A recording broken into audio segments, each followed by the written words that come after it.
second stage, which is the second lecture. It's going to be handled by the Chairman, Federal Inland Revenue, ably represented by the Director of Legal Services, Mr. Ike Odume. Please, let's give him a clapping ovation as I invite. You're welcome, sir.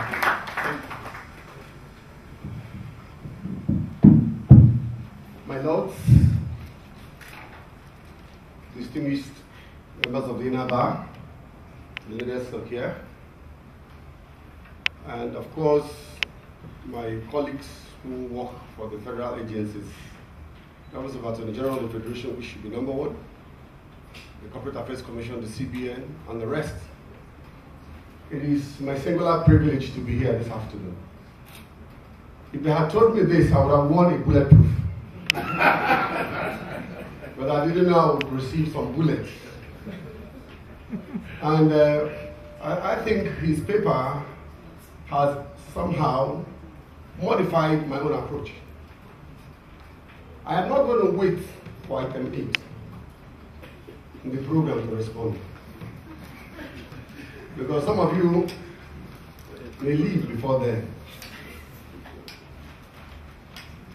I think I see the energy of my Lord. I see his commitment to national development. I see his zeal to see that our tax system is improved. And that is what we require from all Nigerians at this point in time in our national history. This enterprise called Nigeria requires money to survive. About last month, there was a judgment from the Court of Appeal on tax matter. And that judgment involved the refund of the sum of $10.8 billion tax revenue. If Nigeria had lost that case at the Court of Appeal, maybe all of us will start going to Ghana, because Nigeria will wind up as an entity. But the judges of the Court of Appeal rose up to the occasion and gave judgment in Nigeria's favor. That matter is proceeding to the Supreme Court at the moment. And I also pray and urge you to pray for us that we don't lose that case at the Supreme Court. Because if we lose that case, Nigeria will be compelled to refund $10.8 billion to IOCs. And for me, those of them who are talking about Biafra, I can now tell them, my brother, I want to join you. So I can finally go home. Because the liability will be so much. I have the privilege to stand in this podium actually, because my Lord has raised very pertinent questions. And I think I'm quite in a good position to address some of them at the moment, because for one, I served in the National Committee for the review of the Nigerian tax policy. And some of the issues he raised have to do with the national tax policy. What I do actually as FIRS is to administer the law given to me. The issue of formulating national tax policy and the legal framework is the function of the National Assembly and the Minister of Finance. So about 90% of the issues you raise border on national tax policy and legal framework. For example, the issue of double taxation. The national tax policy emphasizes that we should develop a tax system that will minimize to the barest minimum the problem of double taxation. So for me as FIRS, what I administer is only the tax laws that are given to me. So but the national tax policy, which we have now, which the minister signed this year, seeks to address that problem of double taxation. And of course, we have the Taxes and Levies Act, approved list for collection, which clearly defines which tax is to be collected by which authority in Nigeria. What we lack in Nigeria is the ability to enforce the laws we have. Because we know these laws are there, but people do not enforce the laws we have. So on the issue of double taxation, I think a lot is being done at the moment. And then of course, when we talk about double taxation, we're also now suggesting about new taxes. I begin to wonder what we're talking about, because if we are saying the taxes are too many, and we're also suggesting new additional taxes, then of course we are now contradicting our national tax policy. The national tax policy says to reduce the number of taxes, rather expand the tax base. For example, when Tunde Fowler took over as FIRS chairman, we had very few companies paying taxes. But the thing he did was to expand the tax base and brought a lot of taxpayers into the tax net. So we are saying that in Nigeria, we do not need more taxes. Property tax, this. All we need, even the ones we have, are we collecting them? Like value-added tax, for example. How many of you pay value-added tax? I was in one hotel in Lagos. I checked in, they charged me 30,000 naira a night, which I was very uncomfortable to pay as a civil servant. And I looked at my receipt, there was no VAT element in that thing. Now we have some airlines in Nigeria who operate in this country. Now if you pay for your air ticket, you pay your tax. But the question, do they remit the tax they collect from you? They don't. One of the airlines was paying us about 3.8 billion naira before it was taken over by AMCON. And I drafted an agreement compelling them to pay tax. As soon as you were paying for your air ticket, they would remit my tax to me, and they refused to sign the agreement. Now they are all ganged up and came and said, look, gentlemen, we don't even want to pay your VAT anymore. We have too many taxes to pay in Nigeria. Please relieve us from paying value-added tax. So these issues they sound very interesting actually. But in reality, FIRS is actually handicapped. One, in terms of the legal framework, for example, when we talk about automation, to block what my Lord said about transparency and people not negotiating with the taxpayers to take money, we have an automation system to automate VAT collection in Nigeria. And the law says that you have to remit your VAT on the 21st day of the next month. So the company are saying, I'm not remitting automatically. The law allows me 21 days to remit. So take away your machine from my office. So the issue is here, the legal framework. We do not have a legal framework that supports automatic remittance of value-added tax. So as soon as you're paying your tax, I'm getting my money. The law says 21 days following the next month, you should remit. So, and for me, to get the tax law reviewed, I must get to the National Assembly. I must pass through the Ministry of Finance and get these things done. So for us, it's a very big problem actually, because we want to automate, and we've already started automation.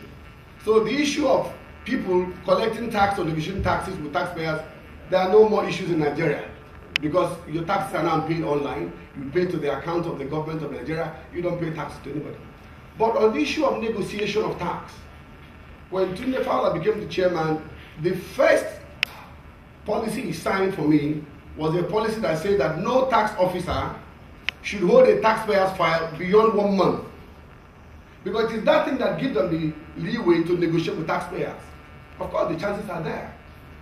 We've had issues of where a taxpayer was asked to pay money in the past and a compromised national interest. But he said, gentlemen, I'm not interested in all this anymore. Once you are supposed to file your tax returns, you fail to file, you serve in demand notice after 1 month. After 1 month, refer the file to the legal department or the enforcement bar for enforcement. So the issue of negotiating tax with the taxpayer or reducing tax liability is no more our question in Nigeria, because we have settled that one. On the issue of the tax law amendment, I have a big problem with that. Only just last week, I submitted a memorandum to the National Assembly on the amendment of the Stamp Duties Act. And guess who submitted the amendment? NIPOST. NIPOST went to the National Assembly to submit a proposal for the amendment of the Stamp Duties Act, which I administer. And somebody allowed it in. First reading, second reading. And my question is, what is your locus, NIPOST? The Stamp Duties Act is not a law administered by NIPOST. NIPOST administered NIPOST Act. The Stamp Duties Act is administered by me. And the National Assembly is allowing them to smuggle the law into them. So we are saying that there must be kind of a way the Office of the Attorney General will help us. That before you smuggle a law for amendment to the National Assembly, it must pass through the Office of the Attorney General of Federation for that to be harmony of laws. I don't understand, because my problem, I was looking for the NIPOST man, I didn't see him. I would have taken it on physically with him. Because for me, it's a wonder. What is your problem? What concerns you with Stamp Duties Act, which is a law I administer under the FIRS Act? And in this country, a lot of strange things happen. And how we got to first reading, we didn't, second reading, and by the time I brought my memo, they told me that they have closed the state for submission of memo. So I now started writing, kicking like a wounded lion. I wrote to the Attorney General, I wrote to the minister, everybody has my letter and my memo now. But I'm crying. If you allow them to amend it, it means that we are going to lose revenue in terms of stamp duty, because they are saying that that provision that says you can use adhesive stamp where there is no stamp, then they say that adhesive stamp has now been changed to become stamp, postage stamp. You can look at me trouble. So adhesive stamp has now become postage stamp. So it is a big problem that those of them who are man these institutions, at one time we were suggesting taking the legislators to maybe Dubai to train them on tax laws. Because if you call for a trade here, you won't come. But of course, they want their code. So we are begging them for them to understand what we are talking about. We are talking like I was with the Nigerian Judicial Institute the other day, and I was talking to the judges, begging them. That last year alone, I contributed 70% of the national revenue. FIRS contributed. So clap for me for that. That means that 70% of the salaries of the judges came from me, including that of my lord. So if he keeps on knocking us, we may not be able to pay his salary next year. But I know we'll continue to pay his salary. But the point is this: oil revenue has left Nigeria. And our only hope is tax revenue. That brings me to my second point, the role of the judges. I've lost some cases in the courts that almost bring tears to my eyes, because of the palpable ignorance of both the lawyers and the judiciary. And I do not blame anybody at all, because he said it here, that most universities do not offer tax law in their universities. And when you come out of here, it is jargon for me. Initially, before I joined FIRS, I never read the tax law book, because they don't make sense to me. It's exception upon exception, subsection upon subsection, clause upon clause. So it's a problem, because I'm going to highlight some of them. In one of the greatest problems we had was even the issue of the tax appeal tribunal. For the Nigerian judicial system to accept the validity of that tribunal, it has taken us a long time. We have cases at the Court of Appeal now, decided about last month, that say that the TAT is valid. What was the question? They are saying that the tax appeal tribunal is a mere usurpation of the powers of the Federal High Court under Section 251. And we're saying, forget it, it's not true. If you lose at the TAT, you go to the Federal, I appeal to the Federal High Court. So if I appeal to the Federal High Court, that means what? I'm subordinate. I'm not saying I'm equal to you. I'm saying that if you lose here, I appeal to the Federal High Court, which is different from the position we had when I had the value-added tax tribunal, that they equated with the Federal High Court, so that if you lost in the VAT tribunal, you go to the Court of Appeal. But presently, the situation says that if I lose at the TAT, I should appeal at the Federal High Court. So for me, in the recent case of Sinop, the Court of Appeal said, yes, the TAT is valid. So I'm having a breathing space now. Because all over time, I've been having this thing hanging over my neck, that the TAT is not a valid court and all that and all that. But the Court of Appeal judgment of a few months back has validated the tax appeal tribunal as a mere administrative machinery for the settlement of tax dispute. That if you are dissatisfied with it, you can now go to the Federal High Court and appeal. And for me, I encourage, of course, our lawyers to take that opportunity, because it's a very good one. Because in some of those cases, we have found peace, because we have recovered so much. I didn't come with the data, but I tell you that apart from very few cases that have gone on appeal, that at the point of TAT, we get our judgment and taxpayer will pay. So for us, it's about addressing the issue. Now, if you talk about having a constitutional tax court in Nigeria, those of you who know the tax history in Nigeria will know that the Federal High Court was originally conceived as a revenue court. And of course, our position today is that going to the TAT is not mandatory. It is purely optional. But our prayer, of course, to the judiciary is that if they can designate some of the Federal High Courts as special tax courts, they're giving them power to fast-track tax cases. That will solve my problem. But at the moment, we don't have courts that are designated as tax. Every court in Nigeria does matrimonial causes, criminal cases, everything to put together. So our position in FIRS is that in the absence of constitutional amendment, that if we can have some courts of the Federal High Court designated as tax courts, maybe in Abuja give us about 3, in Lagos give us about 7 or 10, because most of our problems here they come from Lagos. We can have quicker dispensation of justice. Most of these tax cases, like the Shell case, lasted almost 20-something years to the Supreme Court. So we are saying that if we cannot get a constitutional tax court at the moment, that we are praying the judiciary, the Federal High Court, the Chief Judge of the Federal High Court, to grant that some of the courts be designated as tax courts. These will solve some of our problems at the moment. He also talked about the question of arbitrary assessment to tax. Now, this brings me to the question of the tax law itself. The tax law gives me a right of what is called, for me to raise what is called best of judgment assessment. Now, there's a time limit within which you are allowed by law to file your tax returns. So if you do not file your returns within that period, the law allows me as a tax authority to assess you to tax based on what I call best of judgment. Also, Section 30 of the Companies Income Tax provides that if I cannot ascertain your income, or when the returns you filed are not sufficient for me to determine your income, that I can determine your tax liability by a reasonable assessment. So for me, the question of discretion is allowed by law. The law allows me to exercise discretion in assessing to tax where you fail to file your tax return within the time stipulated by the law.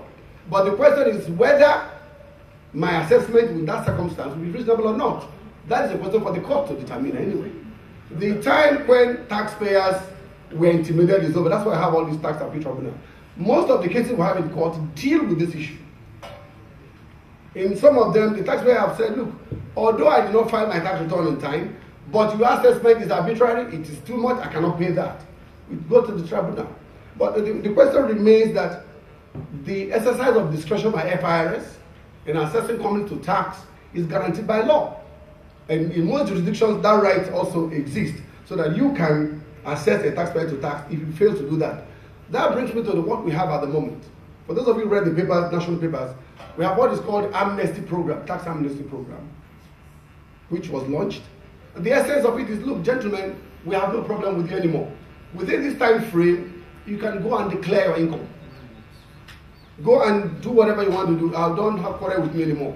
But if after this period you fail to do so, I can now come after you. All these are some of the innovations brought in by our current chairman to ensure that we have a level playing ground for all Nigerians, so that if after this holiday period or the amnesty period you do not pay your taxes, we can go ahead and then, of course, assess your tax.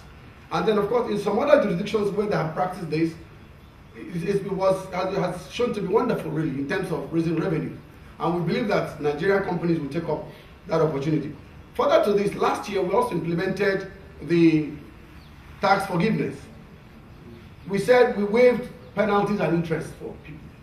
Come, we're going to waive it for you. Some companies took advantage of that and, of course, applied for those waivers and all that. So for us in FIRS, we intend to continue to innovate. We intend to continue to improve our systems. But for me, what is important to me actually is to bring my friends, the lawyers, for us to be on the same page on issue of tax law. That is why I commend Kadri and all those who are interested in tax law, that this thing is not Latin. Tax law is not Latin, it's written in English language. And there is so much money to be made by lawyers in tax law. Like I'm talking about a law firm handling a case of $10.8 billion. And I can imagine what the lawyer will get paid for at the end of the day. If you ask it for 1%, you know how much it's going to be? So much money for the lawyer to handle such matters.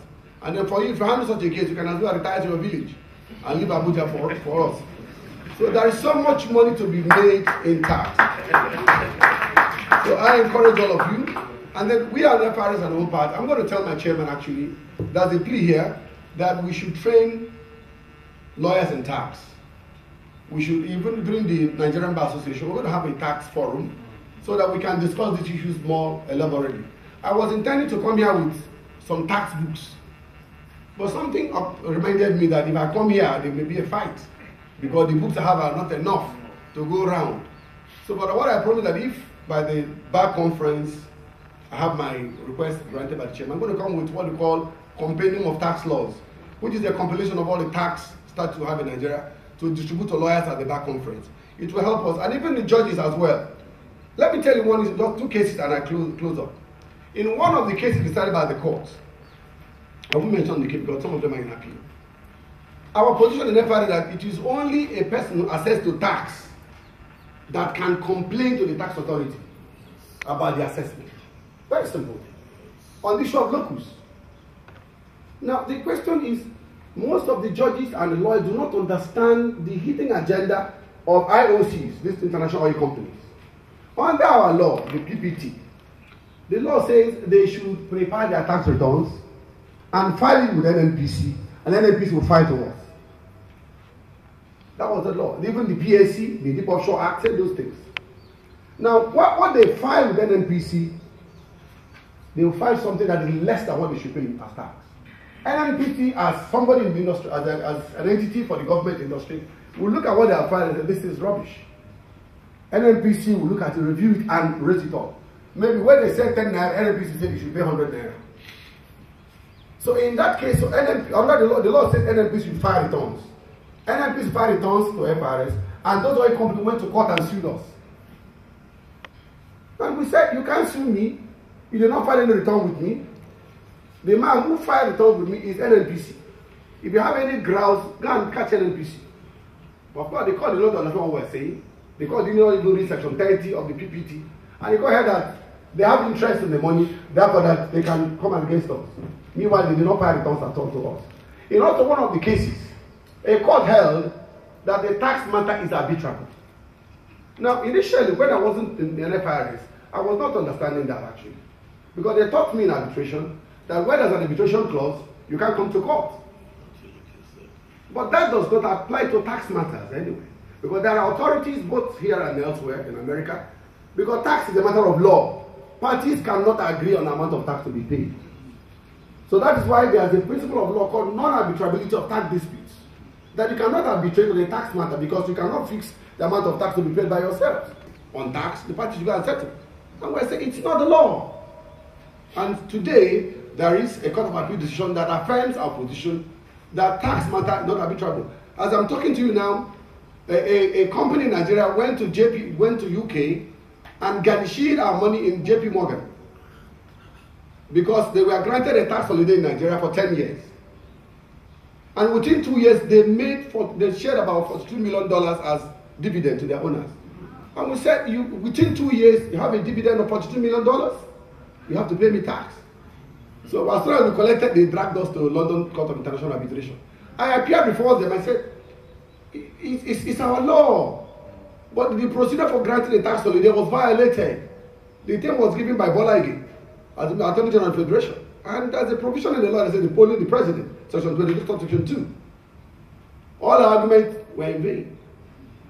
The only way we came around getting the near just that some of the white men, the food they ate in some restaurants in Nigeria, they tendered a receipt that they would charge them VAT. That they were granted tax holiday, including VAT, the food you ate and the water you drank. You will not pay VAT on them. We were able to reduce the liability, but at the end of the day, they still got their judgment. And we were not able to pay. They went to JP Morgan, where we pay our money offshore, and they garnished the money. So very soon, some of us will be going to UK to argue that you cannot, because that money belongs to the entire federation, both states, local government, and federal government. The person who took to court is the federal government alone. So for us, our judges and courts need to understand that we are dealing with our national interest. We are dealing with our national revenue. We are dealing with ourselves. If we keep on giving away these issues one by one, we're going to run into a problem. Nigeria will go bankrupt. Assuming that man had gotten the $10.8 billion, all of us were going to our villages. May the day never come when we shall go to our villages. Thank you very much.